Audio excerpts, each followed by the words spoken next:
with enjoying some. It's a fun, sugary treat. So I would prefer my 12-year-old to not just be randomly surfing the internet and actually do understand where We the sites agree are coming with from. you. And really should come to me so Yes. I can buy Correct. good. That's your. So I've been really thinking about that video, and I've been really trying to unpack two statements that were said in that video. One was from the book that they were showing, the people going into the library, that said porn is like is like a sweet treat. And the second one was from the guy that said, I want my 12-year-old to come to me so I can show them where to get good porn. First, with the first statement, this idea of porn being a sweet treat. And if you know me, you know I'm not like a big, like, everything is demonic, satanic, panic type person. But that statement within itself, I believe, is a very demonic statement. And what it reminds me of is, remember in the Chronicles of Narnia, where the witch tempted the young boy with Turkish delight to ultimately deceive him into, giving over his siblings and all that other stuff. And if I'm just thinking of a young person, a young impressionable person going, seeing that book, finding that book, reading that book, and them having this perspective of, well, porn is just a sweet treat. It's just something nice that you can go to when you need a little pick-me-up, when you need a little, when you just want to get a taste of something. And that's how porn has really ruined people's minds. I had found pornography by accident at a very young age. I was exposed to it at a very young age. And that was my introduction into what sex was, into what the female body, looks like, into what sex is.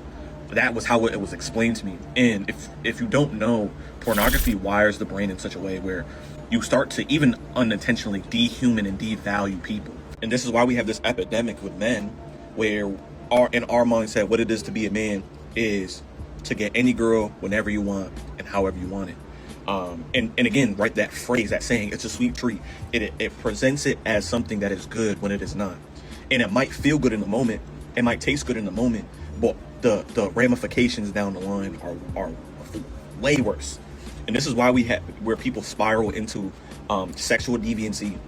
They go into marriages broken, and they expect something from their wife, and they're what's the word I want to use? They expect something from their wife, and they're dissatisfied because they think that sex is supposed to look like porn. They think their wife is supposed to move in a certain way and act in a certain way when they aren't. And then not even getting into pornography promotes and supports sex trafficking, the abuse of women and men. And we don't even talk about the flip side, how, much abuse men go through with pornography and how it affects the mind and how it causes you to have body dysmorphia because you think you're supposed to look like this dude who, again, they are typecasting and they're looking for a certain type of man, a certain type of size, and you think, oh, well, that's what a man is supposed to look like.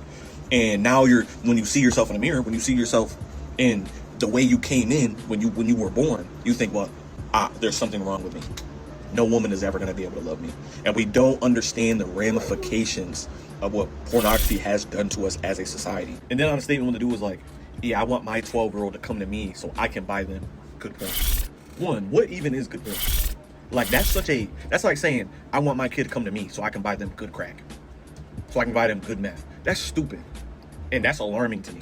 And it made me think about my son, and where we've had conversations. I talk with him about, what are your friends talking about at school? Do you know what sex is? What do you think about it? And I want to explain those things to him in a healthy manner so that it's something that then when he sees it when it's done in a non-proper way, he understands, oh no, that's not good. But we have parents, adults out here who think, well, if I just introduce them into the comfort of my home and expose it to them, that's better than anything else. And that's just wrong. And some people are going to watch this and they're like, oh, it's just Christians and they're just being prude. No. Well, from what I understand and what I believe is that sex was created by God. And if there is a creator of something, then they are the establisher of the purpose of it, how to do it properly, and what it's meant for, right? The purpose. And I believe sex is a beautiful thing when it's done God's way. I believe sex is awesome when it's done God's way. Sex can be healthy when it's done God's way. But the same thing when we take other things and pervert them, right? I could take, for instance, if I take a hammer, and I remember there was a story in the UK where a guy went on a spree where he was going to the subway with a hammer, like injuring people with a hammer, right? That's obviously an incorrect way to use a hammer. But we understand that if you use a hammer properly, you can make very beautiful things. It's the same way with sex. So I believe we have a responsibility as influencers of the next generation to bring enlightenment to this topic and to teach the next generation God's way, God's view, how God has established sex. Because pornography is a perverted version of it, is a twisted version of it. It does us no good. It only causes harm.